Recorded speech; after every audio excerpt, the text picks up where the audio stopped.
Biz 12 tane meclis üyesi, Beyaz Grup adayları bugün yaklaşık bir yarım saat önce Van Ticaret ve Sanayi Odası'na geldik.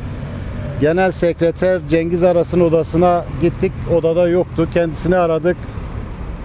Odandayız, bir sorun var, konuşacağız dedi. Gelin üst kattayım, ben o odayı artık kullanmıyorum dedi.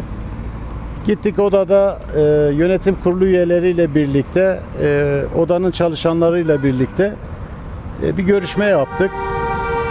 Bir firmamızın sahibi Tahir Bey yanımızda, abimiz. Dün akşam şirketinin 2 dönem 5. grupta oy kullanması hasebiyle grubunun değiştiğinin, 8. gruba gittiğinin bilgisini alıyor. Başka bir ticaret odası adayının, meclis üyesi adayının kendisini araması hasebiyle öğreniyor. Bunun şikayetini bize yaptı. Biz de kendisiyle birlikte odaya geldik. Genel sekreterimize arkadaşımızın dilekçesi yokken, bir müracaatı yokken siz firmasını niye 5. gruptan alıp 8. gruba attınız?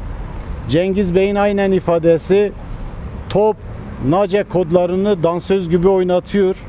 Türkiye Odalar ve Borsalar Birliği istediği NACE kodunu istediği gruba atabiliyor.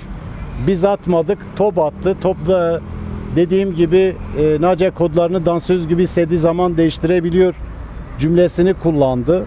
Biz Van Ticaret Odası'nın esnafı, tüccarı, taciri olarak Van Sanayi Ticaret Odası'nda dönen bu handikap, bu söylemler, bu entrikalarla ilgili şikayetçiyiz. Lütfen devlet büyüklerimiz sesimizi duysun. Başka bir adayın sistemi hackerlaması, hacklemesi nasıl bir cümle? Bu odada nasıl işler dönüyor? Bu sistem açığı nasıl oluyor? Biz kamuoyunun dikkatine sunmak istedik. Arkadaşlar, ben TÜRSAB'ın bölge başkanıyım. Biliyorsunuz TÜRSAB'da Türkiye Odalar ve Borsalar Birliği gibi bir birlik, TOP da birlik. İkimizin de kanunu aynı. Seçimlere 6 ay kala TOP'ta da TÜRSAB'da da sisteme ulaşmak mümkün değil. Ulaşılmaması lazım. NACE kodlarının seçime 6 ay kala yerlerinin değişmemesi lazım. Burada da ciddi bir sıkıntı var.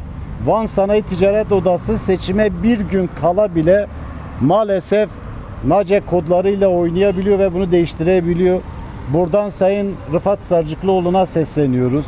Sayın Cumhurbaşkanımıza, ülkemizin anayasasına, kanununa, Cumhuriyet Başsavcılarımıza buradan sesleniyoruz. Lütfen sesimizi duyun.